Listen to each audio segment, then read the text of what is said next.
Welcome to episode 13 of our weekly video podcast. All right, so welcome to another deep dive. Today, we're going to be looking into something, well, I found it to be really interesting, and it's from Medicare Hub Limited. Okay. And it's called, the real tenancy test. Right. Now, this is something that's, I think, particularly fascinating because, we talk a lot about housing and supporting people, but this kind of goes a layer deeper. Yeah. And it's really about, not just can someone afford to pay rent, but can they handle all of the other responsibilities that come with being a tenant? Yeah, absolutely. It's about, I guess it goes beyond the sort of traditional methods we've used in the past, right? Absolutely, yeah. And really tries to sort of assess the real capacity, of an individual to manage and really thrive in their own place. And like you said, it goes far beyond can you just pay the rent? Right. It's all of the other things that come along with it. And so, when I was reading through this, I was thinking about, anyone who's maybe helping a family member find housing or even people who are considering independent living options for themselves. Absolutely. This really has some pretty powerful insights. Right. It's relevant for so many people. So let's dive into it. What is this real tenancy test all about? What makes it so unique?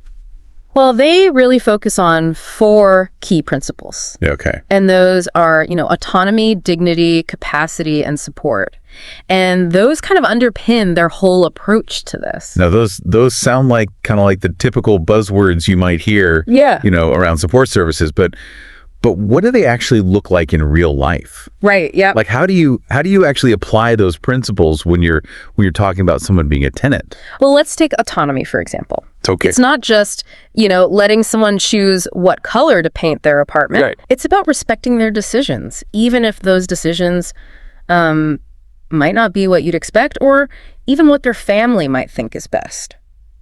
So a concrete example of that would be? Well, let's say you have someone who decides they want to live very minimally, with just the bare essentials. Their family might be worried, thinking, oh, you need more furniture, you need more things. Right. But if that's a genuinely autonomous choice, it's about respecting their vision for their own life. So it's really about understanding that their choices, even if they seem different, are valid. Absolutely. Yeah. And that they have the right to make them, right? Exactly. And I think that actually segues into the idea of dignity as well, Absolutely, yeah. Which is all about respecting that person's privacy and not making them feel judged for those choices. Right. So it's not making them feel like they're less than because they don't want a lot of possessions or because they want to live a certain way. Yeah. It's really about affirming that their way of living is just as valid as anyone else's. Totally. Okay, so we've got autonomy and dignity. What about capacity? How does that factor into this?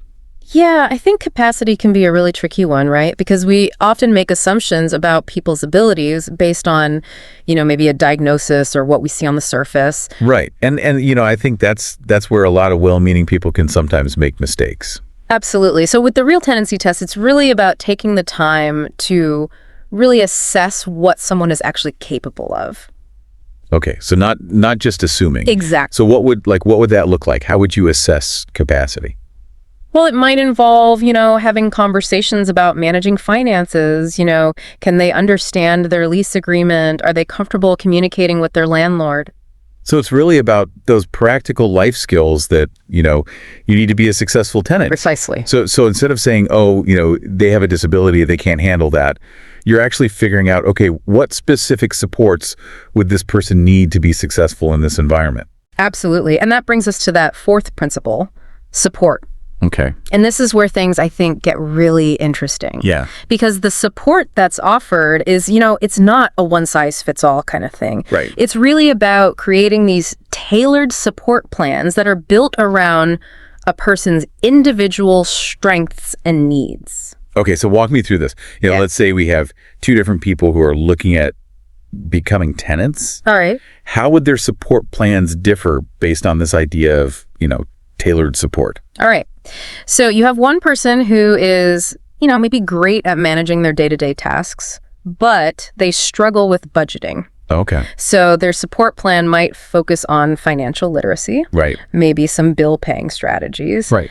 Connecting them with resources that can help them stay on track. But then you might have someone else who is fantastic with budgeting, but they have a hard time advocating for themselves, maybe with a landlord if something goes wrong. Okay. So their support would be totally different, right? It might focus on communication skills, assertiveness training, just helping them feel confident to speak up for themselves. So you're really meeting people where they are. Exactly. And giving them the tools to succeed on their terms. Precisely. This is amazing. I mean, it feels like this goes way beyond just tenancy, right? Oh, absolutely. I mean, these principles could be applied to so many areas of life. Like, imagine applying this to healthcare. Right, yeah. Supporting someone to make informed choices about their treatment, even if those choices are unconventional. Absolutely. Or in education, tailoring learning plans to different learning styles and strengths. I mean, the possibilities are pretty incredible when you think about it. Yeah. And it's really about, like you said, shifting our mindset. Yeah. From focusing on limitations to focusing on possibilities. Makes me wonder, how could we be doing this better in our own lives? That's a great question. Right. Like, how can we be more supportive, less judgmental, more focused on individual needs, and less on trying to fit people into these boxes? Yeah, that's the real takeaway here, I think. The real tenancy test isn't just a test. Right. It's a philosophy. Yeah. It's about treating people with dignity, respecting their autonomy, understanding their true capacity, and then offering that tailored support that helps them flourish. And, I think that's something we can all strive for in every interaction we have, not just with tenants, but with everyone. Absolutely. Well said. We hope you enjoyed this podcast. Please visit our website to learn more about our services at medicarehub.co.uk. Bye for now.